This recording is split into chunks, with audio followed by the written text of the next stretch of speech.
大妹子，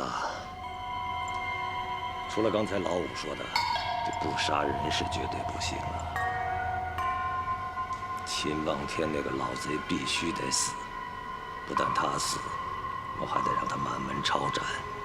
我要断他的后，绝他的根，为我那个刚刚来到世上还什么都不知道的娃儿，我要报仇。那你必败。黑风洞长不了多久。我们还未出师，你就敢诅咒我黑风洞的弟兄们？站住！大妹子言之有理。自古以来，凡举事造反的，必讲求一个义字，替天行道，除暴安良。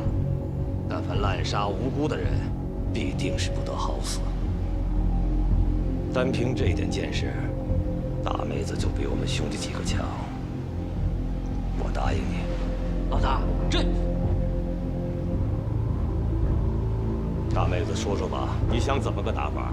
我还有个条件。说。打下磐石堡，你报了仇，就得放我下山。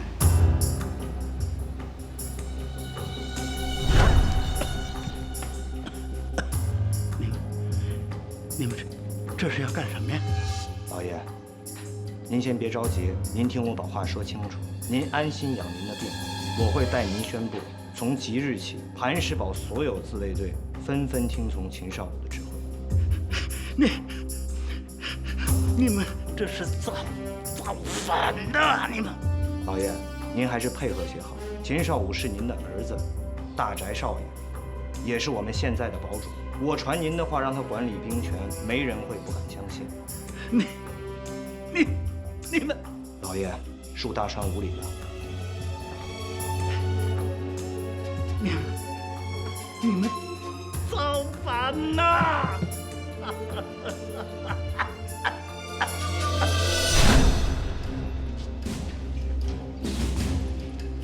少武啊，你叫我们几个族老来有什么事儿啊？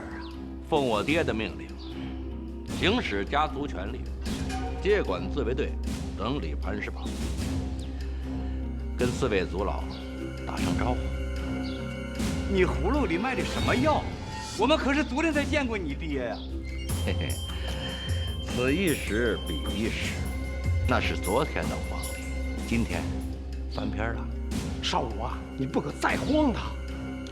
小爷我偏要荒唐一回。自卫队绝不会听你这个逆子的。好，那各位长辈就随我去看看。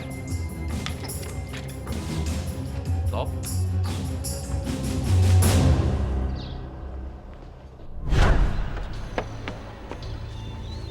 大壮，你什么意思？自卫队为什么集合？少爷来了你就知道了。什么？秦少武？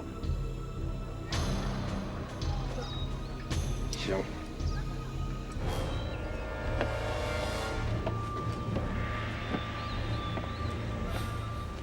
少爷。小帅，传令。是。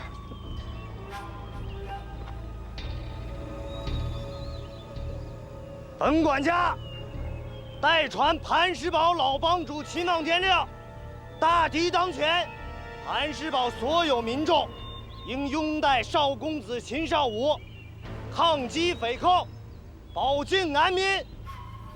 若有不从者，视为反叛，由少公子自行裁决。一分队，有大少！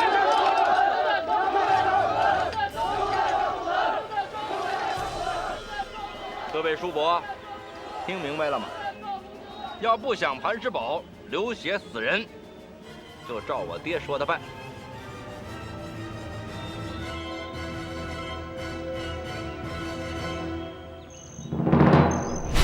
这次攻打磐石堡，老大当真把这几百号弟兄的生死交给一个妹子手里。这妹子仇恨土豪，同情咱们兄弟。若能投其所好，让他进入角色，便可安住他留在咱黑风洞的心呐。原来如此，明修栈道，暗度陈仓。老大是爱屋及乌，哄他开心。也未必全是。能看出来，这妹子极聪明，说不定有什么高招。到时候她真弄出个子午寅丑来，咱们就顺着她；真要是误事，咱们再补火，让她出出风头便是。有兄弟们把这盘子，能出什么差池啊？老大好手段呐，对这妹子真是用心良苦，兄弟我佩服佩服啊！哎，我说你这个老二，刚开始是不怎么待见他，说咱们黑风洞来了什么煞星，现在怎么说变就变了？煞星必定是煞星，日后必见分晓。可是老大，这个煞星的血性道义，我服。老大不是也让他说服吗？自古以来，凡举世造反者，必先讲个义字。替天行道，诛暴安良。凡滥杀无辜、无道掠夺者，必不得善终。黑风洞从此可以纳入江湖，走入正道。可这最后还是提出来要离开黑风洞。恕兄弟直言，老大对这妹子不能如愿，怕是自己的问题吧？你是说老子的手段太下作了？对，且不说她是个红军妹子，就其那点血性，也不是个可以随意用强欺负的人。悔不该呀！都怪我听老五那头蠢驴的蛊惑呀！老大，其实我看得出来，你是真的喜欢她。可现在也已经晚了，磐石堡那仗是十拿九稳，到手他就得下山。老子已经许诺过他，怎么可能食言？不过说实话，我这心里面还真有点舍不得。亡羊补牢，未必不能挽留啊。老二有什么好的办法？杀入磐石堡，报得血仇，然后老大再以磐石堡新堡主的身份，大礼体面挽留，相继重礼下聘，向他求婚，大事成矣呀！重礼求婚，你就那么有把握？荣华富贵，女人天性也呀。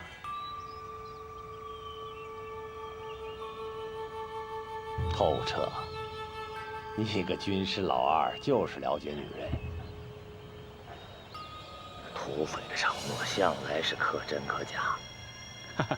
老大，不要说的那么难听嘛，啊！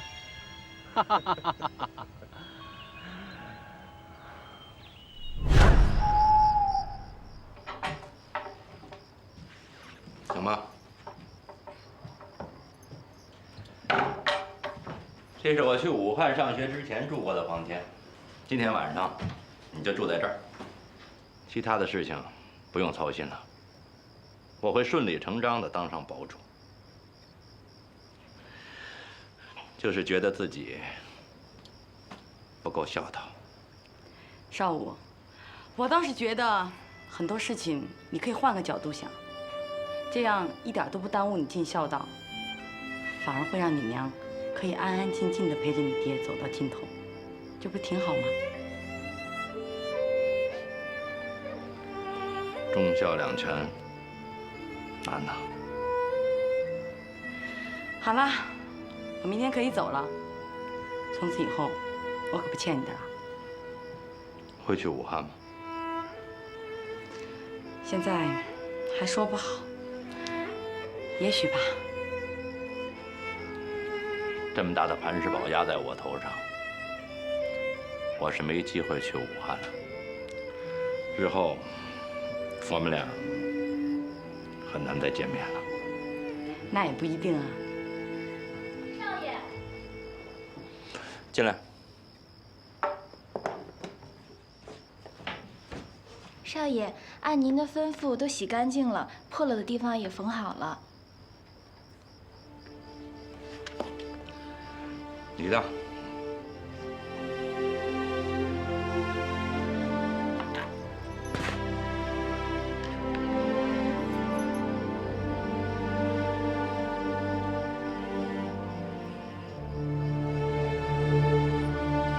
请你帮我一个忙。这身衣服我带在路上有很多不方便，你能不能先替我保管一下？日后有机会，我一定会回来拿的。好吧，你就不怕我日后怕惹麻烦，把它烧了？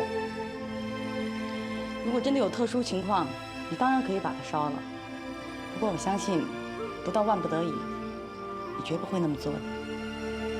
因为这身衣服有特殊的意义，它是我们患难友情的见证啊。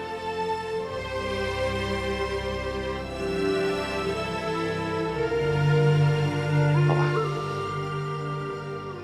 早点休息。嗯。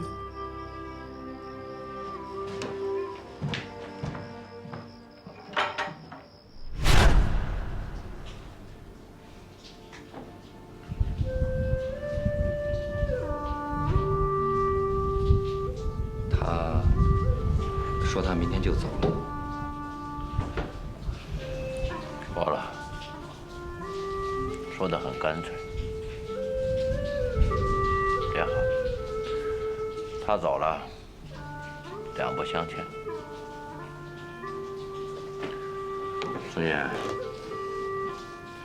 我觉得这几天发生的事情，足以是我一生一世最惊险的经历了。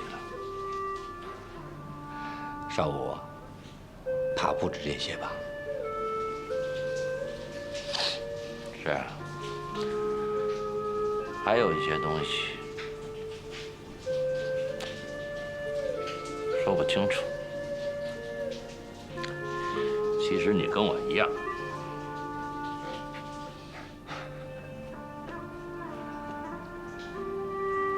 少武，你为什么不能挽留他？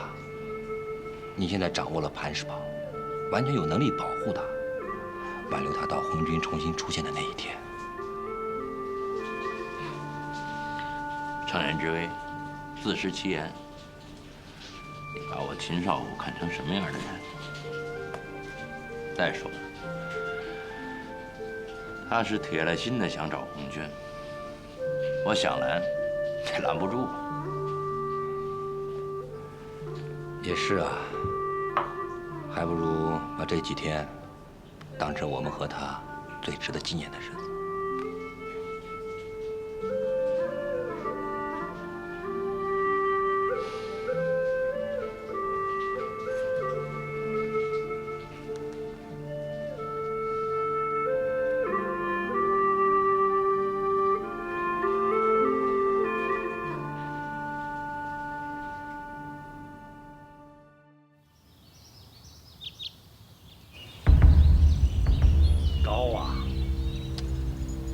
实在是高啊！弟兄们，大妹子教咱们的就是堵住狼窝子、杀狼的法子。嘿嘿嘿，咱们早就在这埋伏上了，神出鬼没。可他磐石堡呢，还在睡大觉。哎，咱们出兵，他们还不知道。哎，这法子好啊！这刚出战，咱们第一回合就胜了。高！大妹子之调度，正所谓兵法云：“兵贵神速，出其不意啊！”哎，对，就是兵贵，神了。啊，行了，老子就不在这出风头了，还是让大妹子跟大家讲讲这仗该怎么打，怎么对付磐石堡那帮龟儿子。来，大妹子请。大当家比方的好，这打仗啊就像是打猎。现在咱们堵住了狼窝。下面要想赢的关键呢，就是要让我知敌，而不让敌知我。对，兵不厌诈也。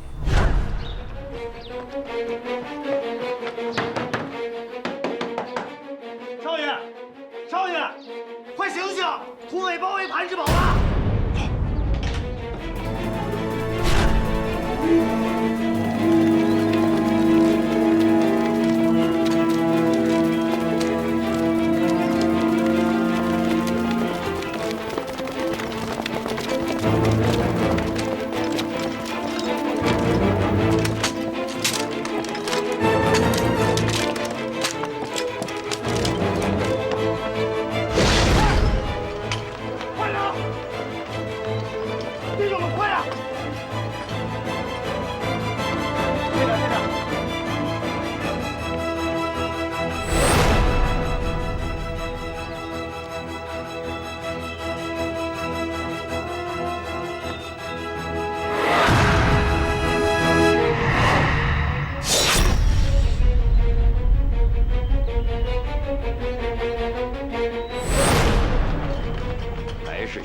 气势不小啊！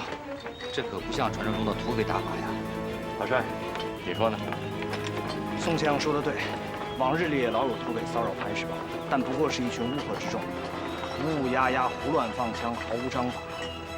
但这回这样子，不像是一般的土匪。这帮土匪，一场恶战是避免不了了。下面各路人马，报告一下你们的战前准备。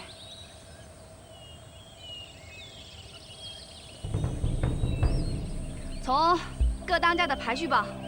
报告大妹子总指挥，1分队全数进入磐石堡寨前攻击阵地，报告完毕。哦，这个2中队啊，也全数进入前寨关隘下的攻击阵地啊。老三，该你了。报告总指挥，已抽调20几个弟兄，昨夜将2门威力最大的猪儿炮运至后寨山上的制高点上，还备有大量的柴草。中队其余弟兄们已进入前寨关隘下的攻击阵地。那关隘是服秘密吗？绝对隐秘，保证你的龟儿子们绝对没有觉察。接着报。好啊，该我报。我的4中队抽的10个弟兄，已经于昨夜潜伏在东寨外山上，炮仗、铁桶都备齐了。放心吧，绝对没有被发现。其余弟兄也已经进入了前寨关隘下的攻击阵地。报完了，总指挥还有什么指教啊？这样的安排，各位当家的都明白了。我们集中优势力量攻打前寨，这样呢，在局部上便以多胜少，而其他几处关隘的疑兵却可以拖住寨内的人，让他们不敢轻易的远救前寨。开我是吧？这红裙妹子还真把大仗当成打猎了啊！熊攻的野兽晕头转向，还不知道这猎手把套下在啥地方。哎呀，这有狠啊！兵法云：虚则实之，实则虚之。以最多胜最少，以最少迷惑住最多，敌之必不能首尾相顾啊！可总体上，我们的人马还是处于劣势，必须要一击溃敌，速战速决，拖久了对我们不利。一旦攻入寨内，必将会遭遇血战，造成弟兄们大量的伤亡。我的办法是，只围攻南北东3面寨门，留下西门不设围。只有这个方向离洪江镇最近，一旦寨内有危险，寨子里的人就会往洪江镇方向逃命，不会举寨同我们死战。好啊，围3留1，攻心夺志，不战而屈人之兵，兵法之上乘也呀！但我要声明一点，凡是逃出寨外的人，只要不抵抗，一律不许抢夺财物、抓人杀人。就听大妹子的。大当家的，军有军法，山有山规。我是前敌的指挥，请你授权。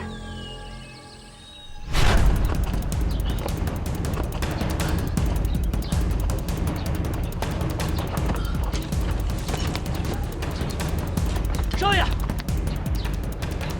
少爷，自卫队的2分队、3分队、4分队都已经做好战斗准备。那个寨门情况如何？暂时还没有发现匪寇踪迹。传令3个分队，严守寨门，不得失误。是。授权，大妹子，老子不已经授予你指挥权了吗？大当家的，你是真不明白还是假不明白呀？我是让你授予我阵前生杀予夺的权利。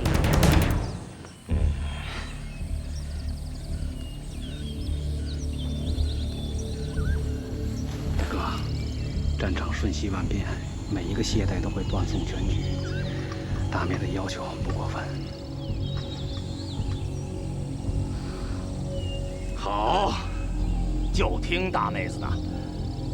哎呀，刚才听了大妹子排兵布阵呐，那我是热血沸腾啊！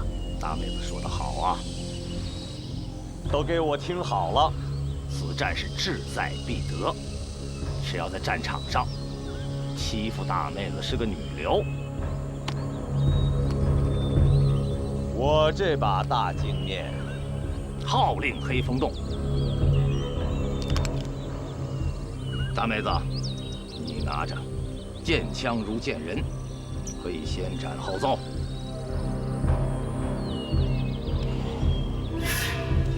不用了，大当家的，你把我的枪还给我就好了。马凳子，在。把枪还给大妹子。啊？怎么，你喜欢这把枪？马凳子，这支枪肩负着生杀予夺的大权，快还给大妹子。马凳子，给老子听好了，老子看你跟大妹子这把枪是很有缘分的。从今往后，你小子就扛着这把枪服侍着大妹子，听到没有？是。真姐姐，给。妙啊！当年关云长勇冠3军，身边的周仓就捧着青龙偃月刀啊！他娘是个马屁精。哼！马凳子，我教你的话都记住了吗？记住了，早就记住了。开战！磐石堡里的人听着，冤有头债有主，我们大当家在这半天发话了。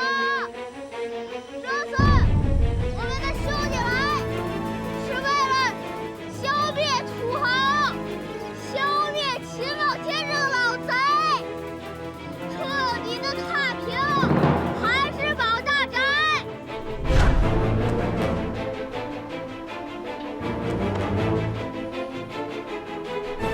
只要大家不跟着秦望天这个老贼趟浑水，不拿武器反抗，我们大当家说了，绝对不伤害任何无辜的人。堡子里的人听着，我们大当家说，他以前也是磐石堡里的人，跟磐石堡里的父老乡亲也算是亲戚，也算是朋友。所以，我们大当家这次只封了南门、北门和东门，西门没有一兵一卒，是为了给无辜的人逃生用的。如果大家不信，可以去看一看。我们大当家说话算数，绝不食言。龟儿子，这还真是头一听说的，土匪会这样打仗，是红军差不多。这帮土匪，上面不会是土匪这半天吧？怎么不会是？上清江除了这半天，还有谁敢发难磐石堡？闭嘴！少武，地下的对手来势不小啊。这半天，少爷，这怕是一场持久战啊。宗爷，还得把柳生儿从西门送出去，让他离开磐石堡。这一紧张，把这事给忘了。君子一言，驷马难追。我们承诺过，就一定要做到。少武，现在这种情况下，他会走吗？不走也得走。现在西门空虚，逼着他走。土匪可能长期累战，再不走就陷在磐石堡了。马哥，现在可以打了。弟兄，快，点火，放烟，快，快！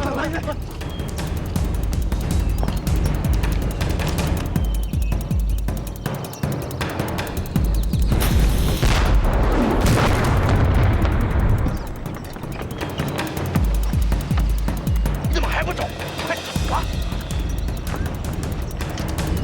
宗爷，告诉柳双儿，我没时间送他了，让他记住磐石堡。快去！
你了。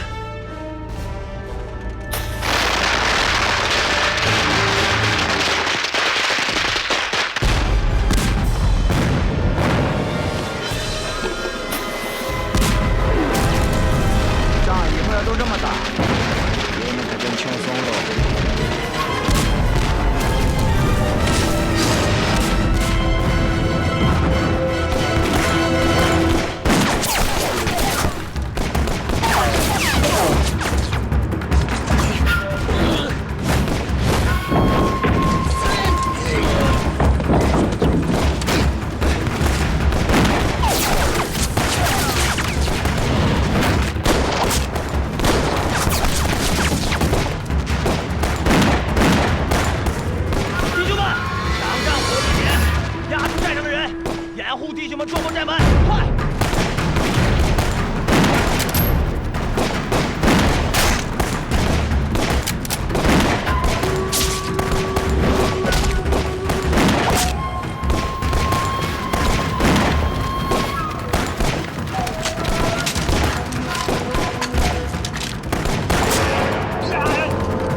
就可以杀入磐石堡内。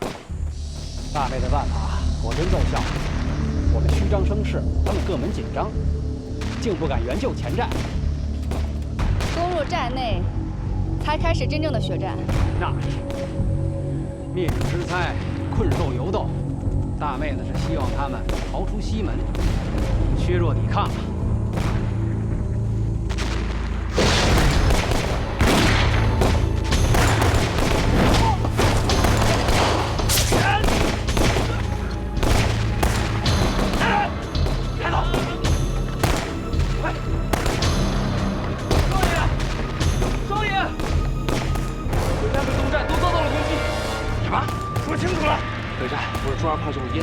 根本看不清楚寨底下什么情况，咱自卫队的弟兄们都给熏的都受不了了。但东寨寺外枪声密集，听上去像是机枪啊！土匪会有机关枪？少爷，情况不明，北寨和东寨的自卫队需暗中小心。天彪二分队打上了西门情况怎么样？没有什么动静，咱弟兄们都去侦查过了，西门一点动静都没有。 确定没有土匪的伏兵，看来土匪真的没有打算围攻西门。少爷，前寨是土匪进攻的重点，一定会分开人马，应该让秦彪的2分队立刻从西门过来增援我们。传令，东寨、北寨3分队、4分队原地坚守，绝不能让土匪攻破寨门。让2分队的秦彪火速支援前寨。是，快点！开战就被动啊！ 叶启秦彪啊，上午前方吃紧，你怎么还坐得住哟？秦上午吃紧，你们着急了？那他逼我交出兵权的时候，你们怎么都不急呢？我看就是聋子的耳朵。4个族老招架不住一个狗屁不懂的学生娃。贤侄，天大的事莫过于全堡的安危呀！你明知道少武是个狗屁不懂的学生娃。 你就眼瞅着这半天杀进来吗？3年前，这半天就是老子手下的一个炮手，老子连正眼瞧都不瞧他一眼，他敢打进来，他敢打进来，就由老子的二分队把他给顶出去。你带你的二分队去为少武援援手，岂不更好啊？我的二分队只守西门，哪儿都不去。我们几个老朽倒也莫怪，秦彪贤侄心里不舒坦。祖老会亲信了秦少武那个逆子，剥夺了秦彪的兵权，这本来就是太草率了嘛。当时就该去找秦望天这个堡主理论个明白。各位叔公现在明白，也许晚了点儿。你们应该想一想，韩世宝如果有什么闪失，你们该如何面对祖宗，如何向全堡父老乡亲交代？表爷，表爷，什么事儿？西门涌去了大批的乡亲。为什么？前门快顶不住了，西门却没有土匪，乡亲们吵着闹着要出西门，去盘山寨避难。贤侄啊，快去看看，快去看看去呀！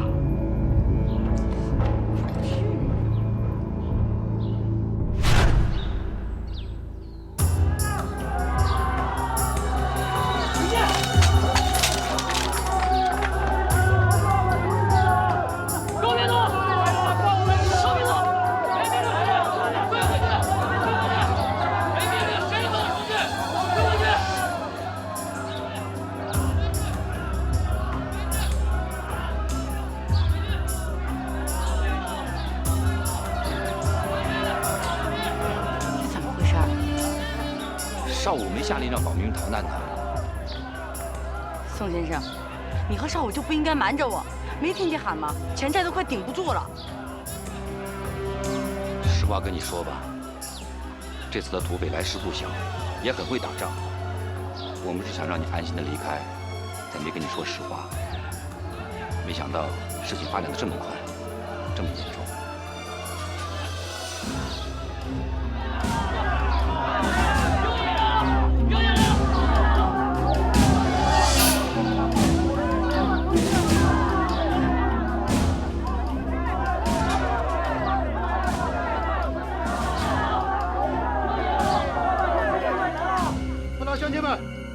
大家不要急，也不要慌，我秦彪和祖老们一定会保证大家的安全。二娃子，你确定关外没有动静吗？确定，表爷。兄弟们出去侦查过，西门外确实没有土匪的回命。好，打开寨门。打开寨门。是。不可呀！不可呀！少武正在抗击土匪，何能举寨逃难呢？那么叔公的意思是让父老乡亲们随着那个荒唐的家伙一起殉葬吗？明摆的事儿，这半天要和堡主大宅了却旧怨。父老乡亲们如果不离开寨子，必定会受到株连。几位叔公已经是一错再错了，到了这个时候，难道还拿不定主意吗？万里族兄，我们已经委屈了秦彪贤侄啊，可现在贤侄尚得顾及全堡父老的安危，我们当要支持才是啊！贤侄啊，这些个老人和妇女出去以后，谁能保证他们的安全呢？是啊，是啊，当然是我的二分队来保护他们。谢谢乡亲们请起，乡亲们请起，请你们放心，我秦彪是磐石堡的后人，保护你们，我责无旁贷。谢谢。不好了，寨子破了！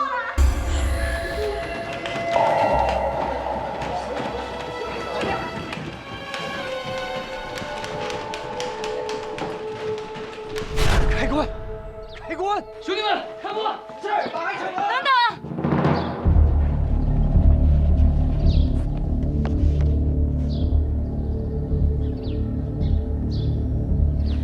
秦队长，四位族老，这土匪不攻打西门，一定是个阴谋。乡亲们一旦外逃，就会涣散军心，也有半道会被劫杀的可能。你是什么人？我是什么人不重要，重要的是秦队长应该是个明白人，千万不要上了土匪的当。秦队长，他说的对啊，土匪有意留了西门，让大家逃，就是要涣散军心民心，让堡内失去抵抗。贤侄啊，这两个后生说的有道理呀，不可莽撞开关逃难，涣散军心，让磐石全堡沦入匪手啊！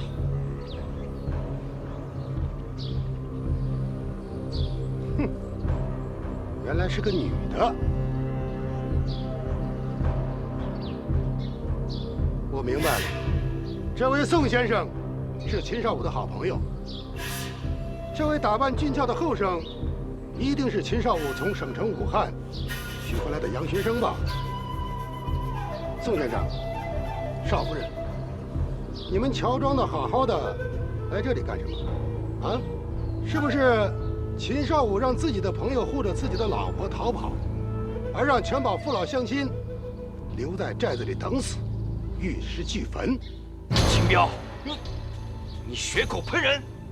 我警告你，姓宋的，要想护着朋友的老婆逃命，自管去；要是干扰了全堡父老乡亲的安危，老子对你们不客气。开关，放人！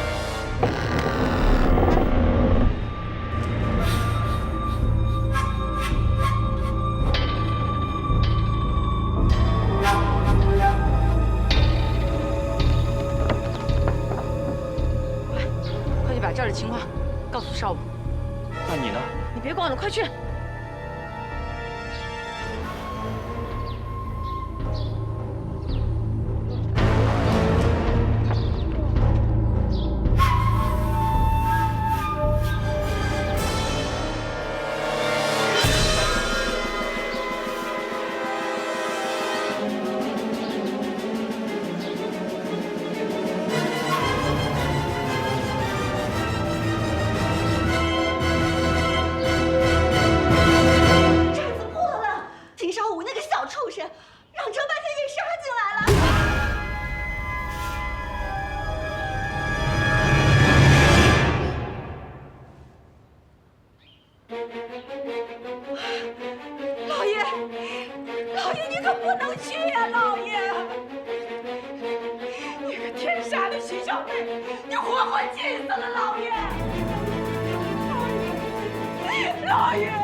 气死了！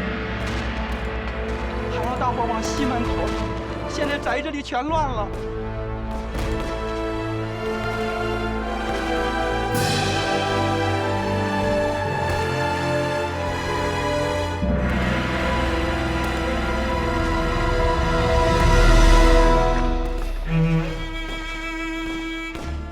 不许撤！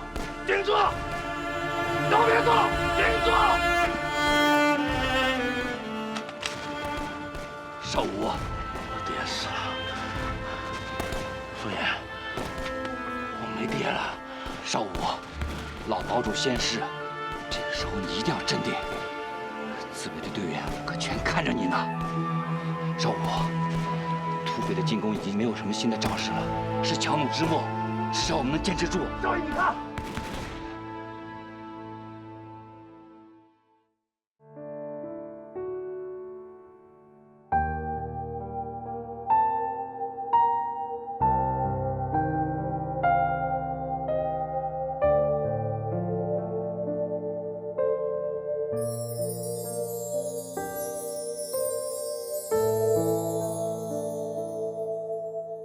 暮雪还是惊雷，梅花不怕风吹，好过冰雪的疲惫，等待春暖的珍贵。前方挡住了谁？目光没有后退。战火走出的姐妹，越过生命的堡垒。狼烟中的玫瑰，穿过迷雾不能后退，经过不让虚美，谁说只会流泪？信仰也有是非，只是我无法奉陪。千山遇上万水，眼中还有热爱，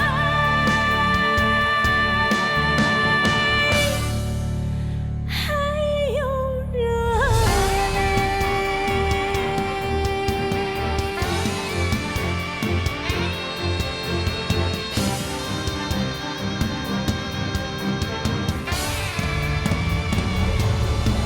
狼烟中的玫瑰，穿过迷雾不能后退，经过不让虚美，谁说只会流泪？